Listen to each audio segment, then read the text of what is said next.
Sunday, motivating the motivator. Hello, everyone. How are you? Um, I'm good, actually. I finished an awesome class with a Naira. So I'm actually feeling a little high right now, which is kind of fun. High from yoga. That's what I'm feeling right now. Yeah, and then I'm gonna get high some more because I'm gonna get all happy with my friend, my dance sister, my guest today. She is crooked. Turn me the other way, girl. So this is the fun part where you're like, how do I turn this thing around? So I was just telling everybody how high I am because I just took the most amazing yoga class. So I got this yoga high. So it's only appropriate that I am talking to someone who represents the other high I get in life, which is dance. So it just makes sense, right? And then of course I need some water too. So there's some water and some. I know I almost fell off my seat just now. So everybody, welcome to Motivating the Motivator. It's Sunday. It's noon on the East Coast. That means it's time to get uplifted, motivated, empowered, inspired. Get that kick in the pants you need from someone who has had the same exact experience that you had, or someone you're like, hey, that makes sense. This is good shit. So everyone, this is Yame. Say hi, Yame. Can you hear me? Hey, Oh, there you go. It's like that. I can hear now. I don't know if it was, I don't know what it was. I couldn't hear you before I got on the call, and then once I turned on my video, I could hear you. So, Awesome. Okay, well, everybody, this is Yame. So Yame is she's a lot of things. I know everyone I bring on is a lot of things. But one thing she really, let's start off with, she is an actual friend of mine. I cherish her. I cherish her honesty, her beauty. Yes, you're looking at her. She's a very beautiful woman, but she's beautiful. So I cherish her for that. I cherish you for how fierce you are. You have no fear. You are. And here's the thing. Here's the thing. Oh, wait, let me backtrack because you're like, no, we've had lots of talks. You're not fearful. But there's a thing where it's like we have fear, but do we let it hold us back? Fear can sometimes be a good thing. So you have no desire to let fear hold you back. How about that? Does that make more sense? that makes perfect sense. Okay. She is she runs Sharkey Dance, right? Did I get Sharkey Dance? Um, belly dance is how we met. So the Middle Eastern form of dance that I adore is how we met. Um, I'm so thankful for that. That was how many years ago? I don't know. I can't keep track. I can't either. We met I don't, under Tashira, who's like one of my dance mamas. yeah, at least 10, maybe 10 years or so. Probably. And yeah. Oh, hey, we need to do something for our anniversary. Um, we have Oh, been, this is it. I know we need to do something. Like I'll come and you live not too far from the ocean. Maybe I should do that. Right? Beach day. I know. That's socially distanced beach I day. think so. You can come down on a weekday. Usually the beaches are not packed. I know some not packed beaches for weekdays. Let's do that. Let's do that. So let's get started, my love. We already started with dance. So let's tell everybody about dance. Let's tell everybody who Yame is, what's Yame's company, and boom, go. Uh, let's talk about dance. So Yeah. I own a company called Sharky Dance.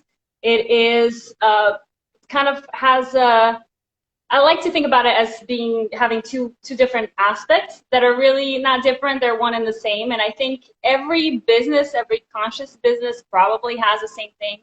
So you have like what is your front? Right. That's like what you present yourself as, what it is that you do that people obviously see, So for you, you teach yoga, you teach Pilates, you teach Zumba, bar, all the different things that you teach. In my case, it's belly dance mostly. Mm-hmm. That's really kind of just the front, because the real thing, that we're doing, in your case, like you're empowering women, you are helping people with their self-confidence, you're helping people in all kinds of different ways. You're helping people become healthier. Same thing in my case, it's pretty much, we have really similar, I think, goals in terms of what it is that we're actually trying to accomplish and how we're actually trying to help people. So I think of my business as a way to empower women, as a way to give people, not just women, because sometimes I have male students as well, give people the tools to better love themselves, give people tools for stress relief. Belly dance, doesn't get enough credit for this, but it's a great tool for stress relief. Anything that brings you joy, right? Anything that gets your body moving, gets you expressing yourself artistically. So that's really, the teaching of the dance is just the front. The dance is a tool.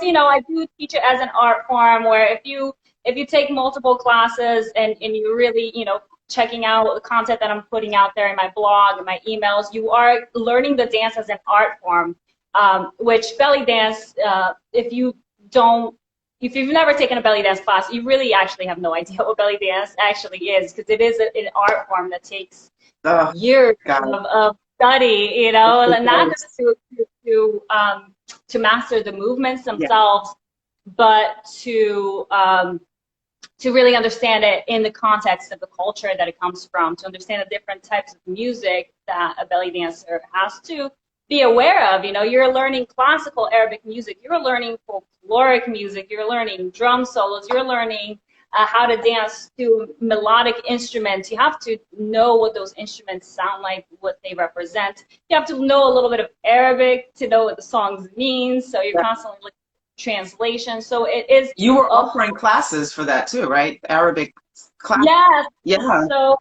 Yeah. So I offered an 8-week Arabic series, which has ended. And the students that took that continue to study with a teacher that was with Ahmed of Lighthouse Arabic Academy. And I have a new Arabic class series coming up. It's going to be a 5-week series starting August 19th. So August 19th. It's going to be Wednesdays for 5 weeks from 9:30 p.m. EST till 10:30 p.m. And that's going to be with Amel. So Amel Tafsut, she is an amazing language master and amazing North African dance expert. So she's going to be partnering me up with me to teach a 5-week series for Arabic. So yes, I try to, as much as possible, kind of have an all-encompassing approach to the dance as an art form. Instead of just teaching the movement, I try to get as much of the cultural information in there as possible. Which is so needed. Like so many times it's just so needed. We just need to be able to understand, learn about, appreciate other cultures. And what I love about what you do is you make sure when people are taking your classes, you're not just going to shake and shimmy. You are going to appreciate the culture that it comes from. You are not going to just toss it off to the side and just take one aspect. You're going to absorb all of this that you're learning, and you're paying respect and homage to it. Absolutely. I'm not interested in whitewashing the dance. It is a Middle Eastern dance, and I'm not interested in taking that, like separating it from that. Right. So that's why, as much as possible, I try to offer that information. And of course, I'm not an expert. I'm not Middle Eastern myself. So, I'm very conscious of the fact that I'm a non-Middle Eastern woman teaching a Middle Eastern dance. So I try to learn as much as I can, and I try to share what I'm learning as much as I can. You don't have to be Middle Eastern to appreciate, right? Absolutely. No, I mean, it's a dance that it's had a global appeal. You see it's spread all over the world, and there's a reason for that. Yeah. But as much as possible, we really have to honor the roots of the dance. Very much so. Very much so. Give them the name of your company again, Sharkey Dance, and I will make sure I put it in the notes later that it's Sharky Dance because she also has something called the Shimmy Lab, which, wait, where did it go? Oh, I got my material already because I'm gonna be shimmy. We're gonna be shimmying and shaking towards the end of this. So she's going to teach us, give us a little taste of what you would get in the Shimmy Lab. So tell everybody about the Shimmy Lab that you give through your company. So Shimmy Lab is a class that is entirely focused on shimmy technique. Again, that's the front. So the front is that you're learning really in-depth shimmy technique. And the whole reason for that is because shimmies, as simple as they sound Mm, in theory, and maybe as easy as they might look, there's a lot that goes into it shimmy. sure is, boy. It's your whole body. Absolutely. There's so many different techniques. Yeah. There's so many different ways of shimmying, and you tweak a tiny little thing, like in your posture or the way that you're thinking about the movement or driving the movement, and it changes the whole feel and the look of the movement. So I'm like, I need a whole class just dedicated to shimmy technique.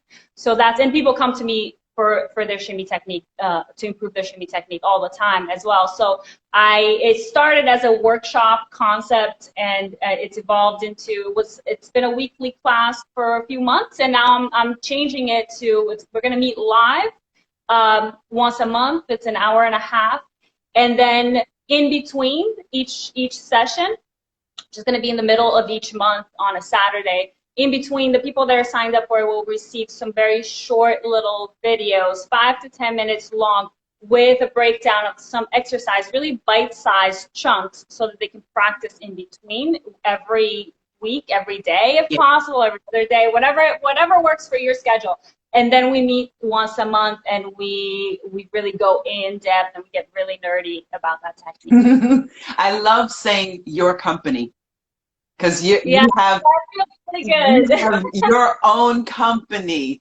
And, I've Absolutely. had so many different women on here, who have, the day jobs, the entrepreneurs, the blah, blah, blah. And we all have all such amazing ways that we've gotten to wherever we are now.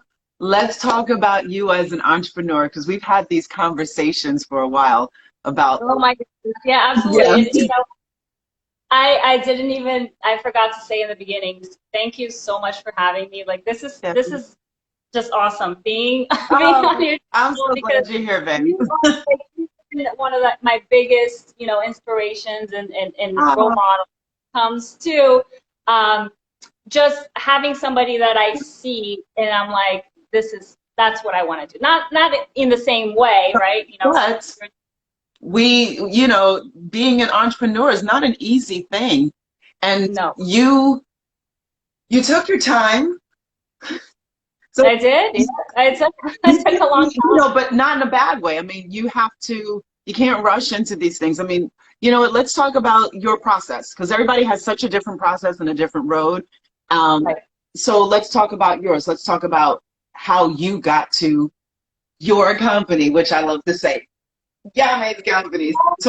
Talk about that, hun. Yeah, so I mean, it started when I started learning how to belly dance, right? So I guess, just rewind 14 years now, 13, 14 years. I lost count of exactly when it is that I started. And I just fell in love with this dance, and it was a passion of mine. And it really has been my main passion in life ever since I started. And I didn't think that I would be doing this professionally. I didn't think that I would be teaching. But I always had like an image in my head of what I wanted there to be available in terms of classes, for belly dance on multiple levels, weekly, nice, consistent classes, language, drumming, Yes, having yes, all drums, yes, drums. yes. So, Yeah. always I had this idea, I would love to have like an academy, that would offer all these different classes, and but it's always been, the reality is that everyone thinks that we're safer with a day job, right? We all think that we're safer working for the man, right? We think that it's safe to have, that corporate 9 to 5 office job, and not to knock that in any way, because that is the path, the right path for a lot of people. it wasn't the right path for me. And I didn't really realize that there was an option that I could do what I'm doing now. I didn't really realize that because I always just thought that there's no market for that in New Jersey. You know, there's not enough people that want to learn belly dance. And so there was all this kind of limited thinking. Yeah. And of course, everybody, you know, people around you, they care about you. They don't want you to be a starving artist. So, you know, you don't get encouragement for anything. But it's just been, you know, so I tried the corporate path and I did pretty well with it. You know, I was climbing up the corporate ladder, but I was pretty miserable. And I just was trying to go a different path within the corporate ladder, and it still didn't really fix how I felt inside. And so I just started really getting in tune with what was in my heart. And I started to actually I went through a process of brainwashing myself to believe that it's possible. And that involved That's the best brainwashing. We hear so much about brainwashing. It's not bad. I never. No, yeah. You gotta, you know what, brainwashing works, right? So you might as well use it for something that's good, because we do have all these limiting self-beliefs that if we got rid of through brainwashing or whatever, you know, means you use, you really become able to do what you're here to do, right? And this is what I'm here to do. Right. So again, not necessarily, it doesn't necessarily have to be about the teaching of belly dance. It could have been something else, but that when I was talking about this is a front for what I really do, which is teaching people self-love and self-worth, that's what I'm here to do. So whether it's through teaching belly dance or it could have been something else, that's what I'm here to do. And I wasn't going to get that in the corporate world. So once I started opening up and really following my heart, like listening to my heart, and trying to tune out what it is that the outside world was telling me, that it's not going to work, and you know, you're going to be a starving artist and all that stuff. So that eventually, actually, all I really had to do was just take it one step at a time and just allow the universe literally to just do its thing. And now I'm here. So like, there's not really, I didn't have to force anything. I guess, you know, doing this full time, it is kind of a risk, but I didn't feel like I had to take any big risks because the universe was very clear when it was time. And it just kind of took care of things for me. So that's kind of the short version. Like I could probably write a whole book about the process and how I got here. Oh my gosh, yeah, you can write a book about how you got here. Yeah. Probably, I mean, I write a lot, so there's a few books already written. So one day I'll put them together. I love it. You're like, my books are written. There. Yeah. There. When you just let go of, the bottom line is when you, and for this and for anything, and like sometimes you just have to let go of controlling how and when exactly things will happen. And things happen, it will happen, and it'll work to your favor when you just trust the universe to do its thing. Now, whether you call it the universe, God, Allah, whatever you call it, there are forces that are greater than you that are at play. And when you know how to flow with that, life is just magical. So I'll leave it at that. Oh, I love that. It is magical.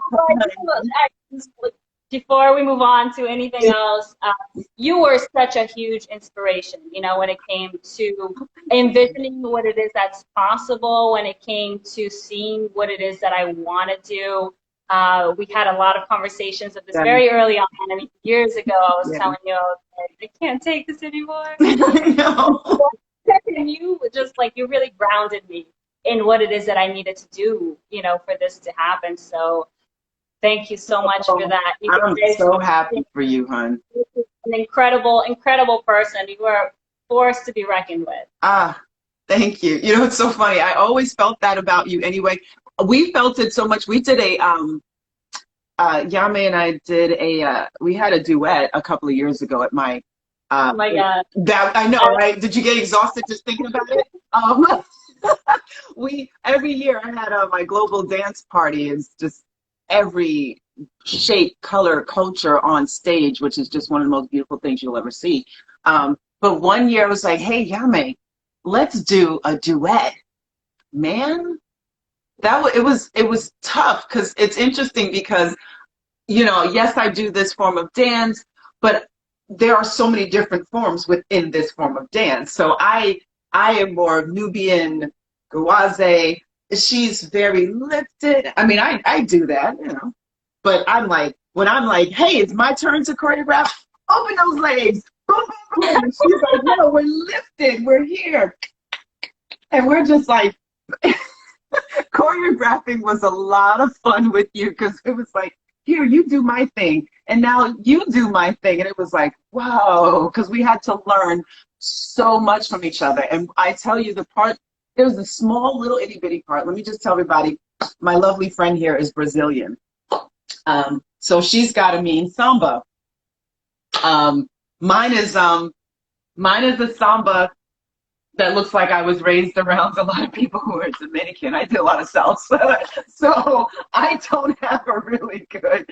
So we had to like work on that, and it was just so much fun. But it goes to show the power and the beauty and the joy of dance and what it does. It brings two people together who may have never met. We may have never met. Who knows? But dance just has this power and it's interesting because actually Tuesday I'm talking to another dancer who's like the grande dame. She danced with Alvin Ailey for way back when, and she's still doing the damn thing. So it's just, dance just has this thing of bringing people together, and it got us to do things our bodies may not have done before. Absolutely. That took me way out of my comfort zone. Like, I was way out because I'm really, you know, I don't know if it's because I do come from kind of a conservative family, town culture, originally in Brazil, like where I'm from, like like, there is a little bit of a stigma, with when it comes to the way you dance sometimes, because it is like in Brazil, right? In samba and axé and all different dances, funk, how they dance to funk music, Brazilian funk music. It's very like improper, right? It's very like indecent. So I guess I really have that a little bit internalized, and I'm very so when I belly dance, it's a very like I take the elegance and like that's more of what and I'm not that I hope that doesn't sound disparaging, like other dances are not elegant, right? So that's just kind of what I naturally take to more. So that's why like my dancing is a little bit lifted, and I don't really get so I don't get down and dirty with my dance. There's so many different types of dance, and so many black and brown women, we're all in all these types of dance. So however you dance, when our bodies are in that dance, it's just beautiful on our bodies, period. Absolutely. Absolutely. Because you're just with it, it's fine. There's the things that your body will naturally take to, and then there's some things that are out of your comfort zone, and like opening up, right? And like really like twerking, for example, like that's really way. Yeah, doing twerking with Sheena. I know. I did one workshop with her through you actually a couple years ago, and it's been amazing. I want to sponsor her actually. I've been we got to do another one with Sheena. But go ahead. Yeah, definitely. I love it. I love it. But like, I can never see myself performing it. And when you're part of the choreography, when there was like some West African influence in there, it was just so hard for me to do. And that takes so much leg strength. I was just like, oh my God, like that's just insane. So you really had me working in that choreography. I was like, oh my God, it was so hard for me. And it's like, it's something, I love exploring that. I love doing things that take me out of my comfort zone. That's really important. Whether or not you're going to perform it ever, because you know what people need to understand too is you don't ever have to be good at something for it to be worth doing. You know, you don't have to Can we be say it like good at this? Good at. Because right, sometimes right. it's in our head and we're still not good enough. So Well, just sometimes you're really good actually, yeah, and no, but in you our heads we're not. you're comparing yourself to that person that does it every single day for 3 hours plus a Yeah. day. Then, you know, of course, yeah, if you don't do it for 3 hours a day every day, you're not going to dance like that, right? So don't compare yourself with that person because it's not about that. So, you know, whether it's dance or anything else, um, to just be comfortable doing something that makes you uncomfortable. Be comfortable getting out of your comfort zone. That's really, really important. So that dance, that choreography really did that for me. And I hope when this coronavirus is over that we can do another duet. No, I want to do it again. I actually, I semi-retired from the shows, and I was like, oh, I'm not going to do them. I had a rough year last year, and I was like, I'm done. Can't do it. And I'm like, no, I'm not. I don't think I'm done. And I'm probably going to do another one when we can all just get back. You're gonna do it. Yeah, Yame's been. You were in how many of the shows? I did 10, 11. I don't know. I did a lot because I did other shows outside of that one. You were in just about all of them. I think I started a In the little third bit year. late. Yeah, but from after the first year that I did it, I was in every one of them. Like every year, I was in them. So, And then my and they offshoot shows. they're my favorite shows. Your shows are always the best. You bring on some amazing variety when it comes to dancers. I mean, you bring there's just people from all ages, right? All Right, shapes and right, sizes, right. all ethnicities. You know, there's so much variety in your shows, in styles, and the audience always goes wild. I love it. And they're so good. Yeah. It's my One of the things, and it's interesting because I love having all that because, and I've mentioned this before, I didn't always see diversity in this style of dance.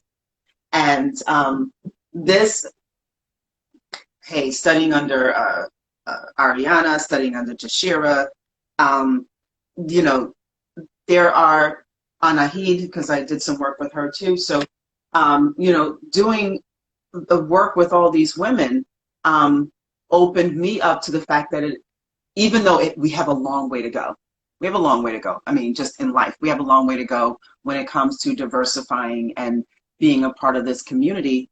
But it's it opened my eyes to how diverse it can be.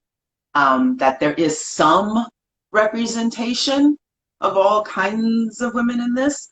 Um, our community right now is going through a little bit, and it's funny because yeah, we're calling out all the racist dancers and stuff because we have to. Yame's good at calling a lot of people out, by the way. She's always calling people out. So if you follow her, especially on Facebook, she's calling everybody out. She's got no chill on calling people out for being racist and misogynistic and hate, just filled with hate. She just has no chill on that, which is good. You don't need to.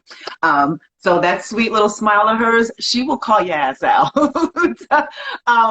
But it's lovely that in the midst of all of that, calling them out because they exist, you got to call them out, shake them off the tree because they don't need to be here.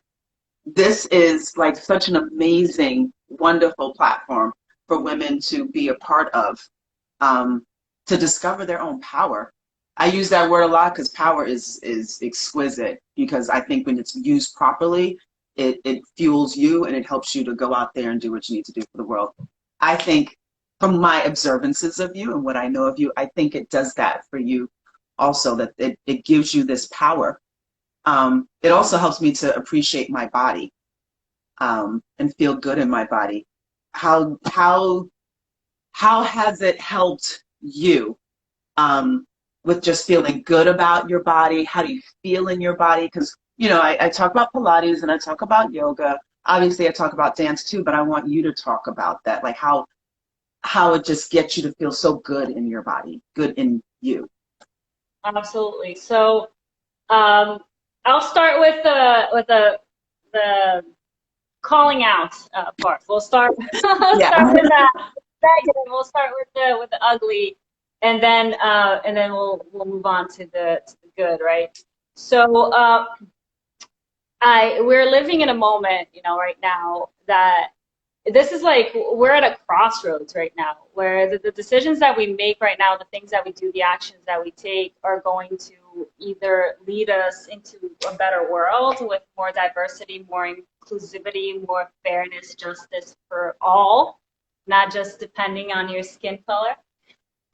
Or we're gonna either we lead down that path or we're gonna go down a very, very destructive path. And I see I see the issues at hand, the issues of today, whether it's racism, misogyny, the way that we treat the planet, all these the big issues right now. I kind of see them all as one issue. So I call that stuff out. I get told a lot that I shouldn't do that I should just be positive and not put in my personal opinions. But I'm still struggling with what the balance is when it comes to that. I do try, I try not to attack people personally because I want to see them change, because I think everybody there's room for everyone to change. So I haven't done that type of calling out, but when I see it, where I see it, I understand why people are doing it, and I'm not gonna judge people for that, because it is a matter of self-protection at this point. Mm-hmm. It is definitely. People feel welcomed and safe in the community, and that's something that Black dancers right now, since it's kind of the main issue that we're seeing in the belly dance, which the belly dance community is just a microcosm of what's going on in the world at large, right? So all the racism that we see in the belly dance community, it's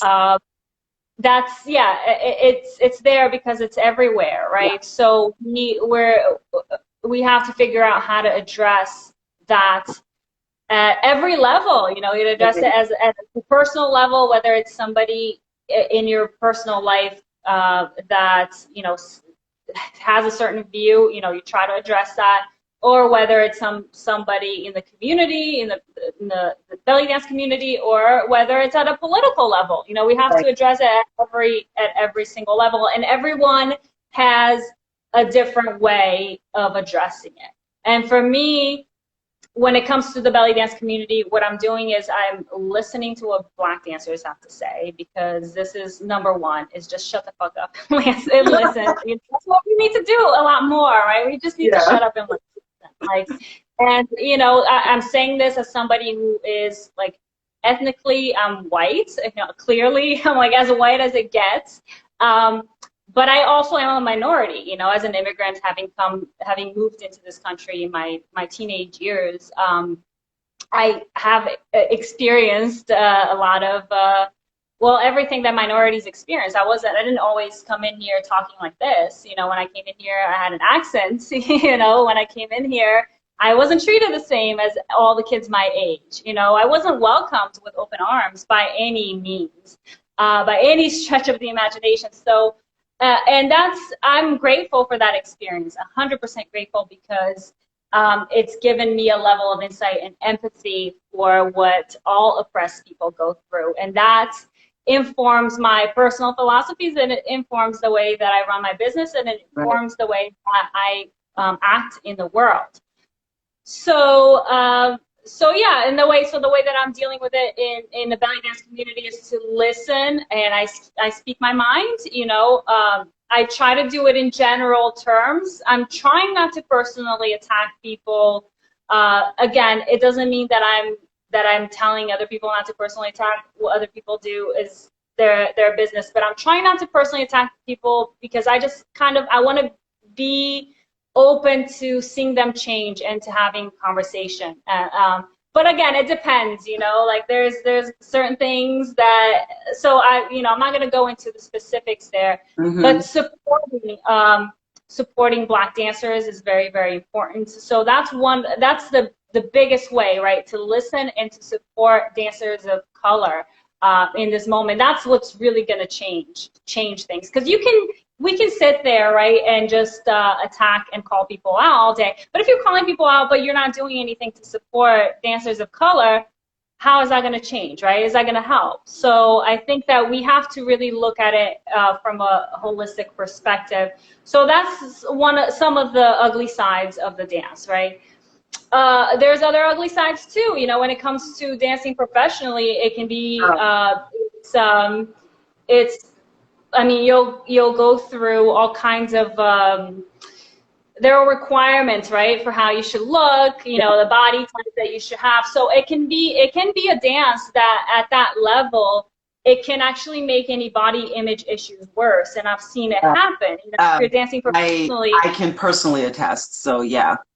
It's not about just the dance itself. It's about the community that you're in, the people that are teaching you, the people that are kind of running the show, the people that are hiring you. All that comes into play. So I can't say it would be really dishonest for me to say that this dance will just magically heal your body image issues, and it's magically like this amazing all-embracing place, because there's definitely these ugly sides to it that, you know, you address little by little in your own way. Each person addressing it in their own way will help shift it. So, but now the good side, right? So the way I see it is, it's not the dance itself isn't what's gonna. I mean, the act of dancing, it can be very empowering, but the dance as a whole, for it to be an empowering dance, you have to have that mindset and that intention with it. And so that's what I create in my business, you know, with Sharky Dance. I try to, I consciously put myself in that place every single day, because if you're not doing it consciously all the time, it's really easy to forget. It's really easy to kind of get sidetracked and start to let these other things just overshadow, you know, what could be the potential for the dance. So it is a dance for me that is very healing, because I use it in that way. But even before I realized that it was a very healing dance, it was already healing me. It was, you know, even before I ever gave it credit for it, because with all the traumas that I've had in my life, all the things that I've gone through, I didn't have this dance, I wouldn't have been as strong of a person as I am. I wouldn't have had started to heal myself earlier on. I just think I would have been in a bad place multiple times in my life. Not that I haven't been in bad places, but I wouldn't have come out of it the way that I did. So it was always there for me before I realized it. And then once I realized it, I was like, I need to consciously, you know, use it for this purpose. And that's when I started to do that and infuse my business with that. And so it's nothing magical. It's exercise, right? It's an art form. It involves music. It takes all the things that are good for you, right? Physical exercise, music, art. It's all those things in one. So you're doing it with that in mind, and you're not letting all the negative aspects, because there's negativity everywhere. There's downsides to every community. There's downsides, you know, especially in the world today. Try not to let that get you down, and focus on the aspects of the dance that you can feel in your body are benefiting you. And so that's what I do. And so I started to do it for that purpose. So I do kind of like little meditative dances. Sometimes I don't think of my practice as practice anymore. I think about it as a form of meditation. So I go into it just with the intention of releasing what needs to go, or putting myself in a higher place. So that's what I do. It's more of like you know, it's like a prayer. It's like a meditation. It's something. I don't think about it as practice anymore. So that's what I do when I practice. And then I I do it for my classes as well. And I noticed that shimmies in particular are really, Yeah. really, you can go into it as like, if you tell yourself like you have a shimmy meditation session, and you play a song Yeah. and try to shimmy for the whole song, you're probably going to keep shimmying for Yeah. the next song, You and you're won't not even going to know the wait song out. ended. I do that a couple of times. I just like to feel my body move and just Absolutely. getting that shimmy and it's just that is my power, just feeling my body and then being good with what I'm feeling. Absolutely. Absolutely. That's what it is. It's feeling from the inside, Right. but also I think as you get good at this dance, like good, right? As you get, as you start to like master the aesthetics of the dance, um, you start to see yourself differently at a physical level too, not just from within. You start to True. see Very true. beauty in your body. And this is what's really amazing about this dance in particular. I'm sure other dances too, but not all dances, is that if like you can look at your body moving and there doesn't have to be this like your body, you have to be this weight or you have to be this size, you have to be shaped in this way. Um, you are who you are, and there's nothing you need to change about yourself today. Like, you don't need to lose weight, you don't need to gain weight, you don't need to do anything, you don't need to change your body to do this dance beautifully. So as you learn the techniques and you see yourself in the mirror, my hope at least, and for different people, because we all have these internalized body issues and to differing degrees, right? So for some people it could take years, to get there. Hmm. And we never fully get there because we're always working on the We're always issues that working we on it. have. We have days where we're like thinking or saying negative things about our bodies.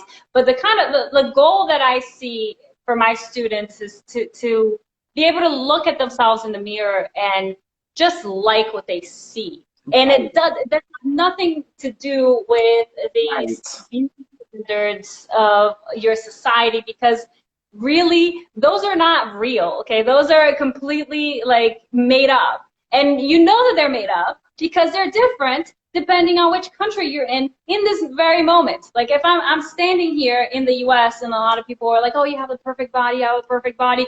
Oh, when I go to Egypt, they don't think so. When I go to Egypt, they're like, you need to eat. You have to be, seriously, you have to be so much heavier to I be know. considered. Wait, what happens when you go home to Brazil? What happens when you're in Brazil?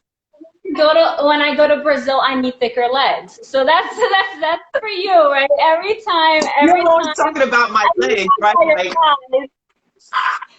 Really, I'm always like, oh my God, I wish I had those thighs. And that's a thought that I shouldn't have, right? Because I should be always 100% comfortable with my body. And I'm there most of the time, but I still have those, I still have my insecurities. yeah. And that's where that comes from. I mean, in Brazil is even worse than here when it comes to our beauty standards, because you have to be like really cut. Like you have to have like abs, but you have to have like really big butt, thick thighs, and like you have to be very muscular as a woman. So you gotta have, Tiny waist, yeah. So in Brazil, it's like super. It's a very narrow standard. And the beauty of belly dance, in my life has been that it's shown me that women are just beautiful. Women, the yes. female body, it is beautiful by default. Like My sister said she needed to hear that. You remember my sister? She was always at the door making sure everybody was. oh, Yeah, it's my sister Levon. So yeah, she remembers me, well, of course, because she was there every year. well, I think all women need to hear that. We don't hear that enough, and No, we don't we realize don't. that We don't. literally, I really do believe this. The female body is beautiful by default, and belly dance helps a lot of women to realize that when you don't allow certain aspects of the professional world, to get you down. So. It's really freeing and really empowering for that reason, and it relieves this, like, to shake your body. It literally relieves stress. And I've been doing some reading There's all these ideas about how trauma, and pain literally gets stuck in your body, right? And there's all these movement-based therapies to release that. So there's like somatic experiencing, somatic shaking, where you literally, this is a form of therapy now, where you're shaking your body to relieve trauma, to relieve stress. Jeez, they And that's exactly what gyms are. So I was like, well, that explains it, So I'm reading this and I'm like, science is starting to learn about this stuff now. But we've been feeling this for decades. Those of us that have been belly dancing or doing any kind of similar dance that involves shaking the body. So there's so many different aspects of it that are so empowering, so many different aspects of it that just help you get yourself into a higher place, to more joyful place. And that's what I live for. I love it. Yeah, the dance movement, all that, it makes my heart flutter. It makes me get out of my head. Because sometimes my head is not good for my body. Sometimes it's not good for my body. So let's see, we talked about entrepreneurship. We talked about how we met. We talked about the power in the dance and the community and all that stuff. Let's talk about your children. My children. Your children. She is the mom of, wait, is it a she or he or? She. So, yep. She is, it's a python. She has a cat too. So if everyone's like, python, yeah, she has the quote unquote regular pet too. But she's she's the mom of a python, y'all. It's yellow. It's very pretty. Scary as shit to me because I don't do snakes. But I'm like, go Yame. Go do your damn thing. She has some dope pictures though of her with her costumes and the snake. But why the snake? How is it having your snake? Your python, not just any snake. Yeah, tell us this python.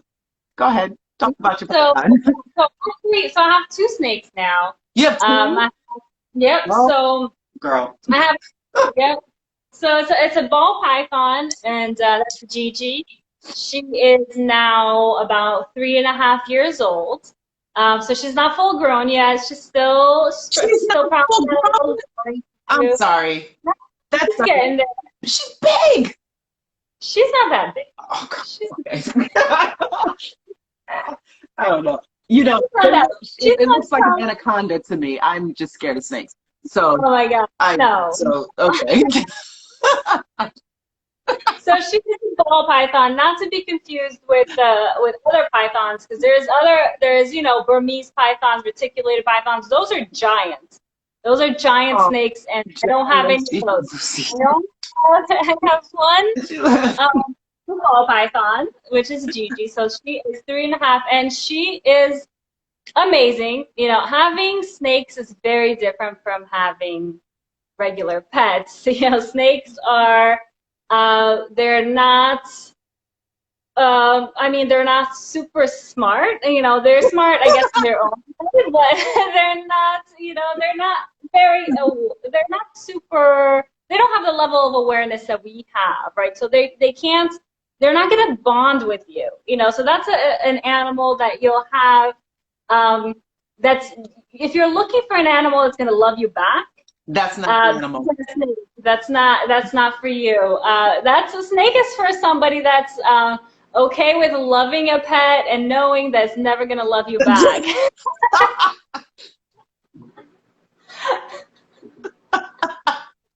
So, but they're really amazing creatures. There's really fascinating creatures to watch, and there's so much you can learn about nature and about life, by watching snakes, and raising a snake.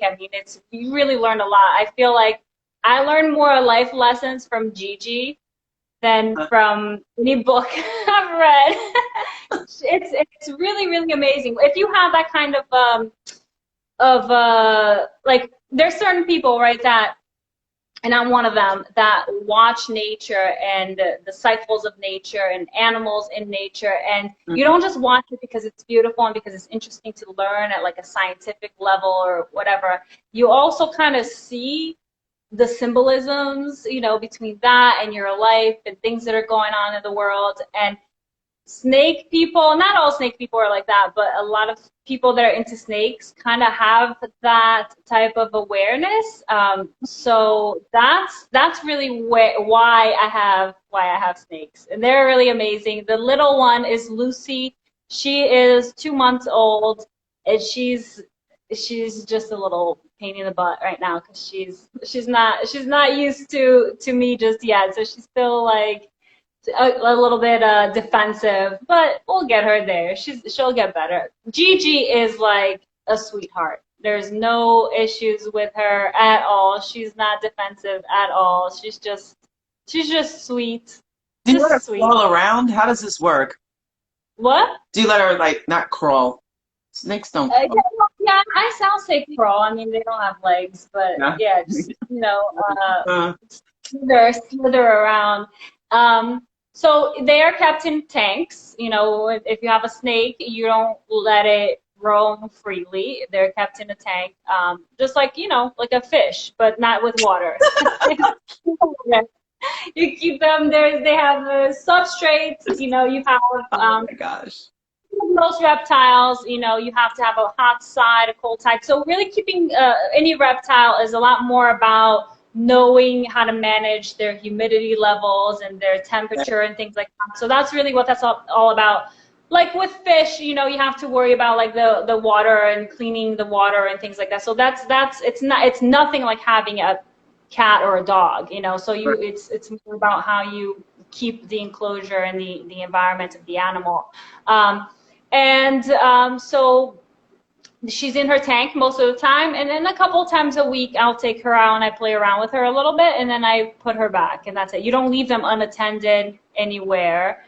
So they do their own thing. That was a really powerful thing, for me to understand about snakes, because it was something that I really liked about them, but it was something that I didn't really like about myself, as an introvert, that I needed my own personal space. Right. And having a snake and keeping a snake made me really start to appreciate and honor that aspect of myself, which is just one of the many life lessons. So believe it or not, when you find an animal that you connect with, and for most people it's not snakes, when you find that in anywhere in nature, and you can really you can learn a lot about yourself, and you can learn a lot about life through it. True. Very true. So I'm actually going to cut us slightly short because I want to get to the shimmying part. Yeah. So, you can set your camera up the way you need it to be. I can So, just move. oh, you're already set up. Okay. So, this is Let's see. so this is where everyone can just get a little taste of, hey, gets a little taste of what Yame, oops, whoop, whoop, whoop, whoop. Oh my God, I almost turned us off. A little taste of what Yame can do. I feel great because we're dancing together again. All right, I have to move this further away because I need you guys to see my legs. So, yeah, so just for everyone, what we're going to do is we got like 5 minutes. So we're just going to, because the problem is I can talk to her for quite some time, just like everybody else. I don't know if we would consider that a problem, but it is for time. So one of the things one of the reasons why I wanted her to do this is because, she's not just a dancer, or I'm going to take this off so you can see me shitty, but she's not just a dancer, and she's a teacher. She is a curator of culture too. So let's have her just give us a few, like one or two one or two things to help us get into the shimmy mood. And if you remember what she said earlier, shimmying can be a form of meditation. Awesome. Yeah. So I'm going to go over just super basic hip shimmy technique. And if you want the in-depth breakdowns, come to Shimmy Lab. Just Google Shimmy Lab or go to sharkydance.com. Shimmying is really just bending and straightening your legs really fast. Now, for your hips to respond appropriately, to be moving up and down, you want to develop a little bit of flexibility in this range here.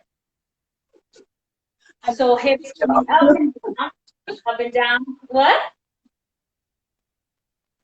Yeah, so what's happening is you're bending the leg and straightening the opposite leg. When you bend the leg, make sure your hips are going down, straight down, and when you straighten the leg, the hip goes up. So bending and lowering, straightening, and lifting.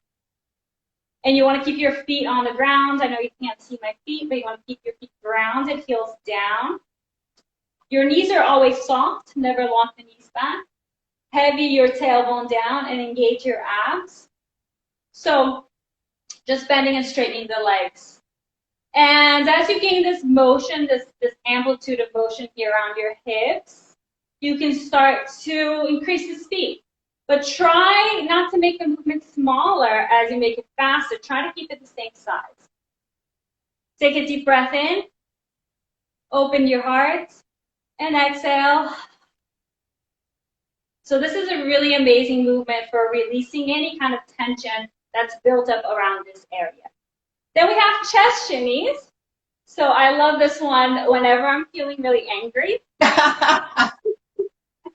Chest shimmies because, you know, this is a great way to release any kind of blockages around your heart, right? When it comes to feelings like anger, frustration, if you can feel it in your heart, take a deep breath, play a song you love, and do your chest shimmies. I think I only have a few seconds left. So it's literally sliding your shoulders forward and back. Do it slowly, practice slowly, and then speed it up. So I love to do this.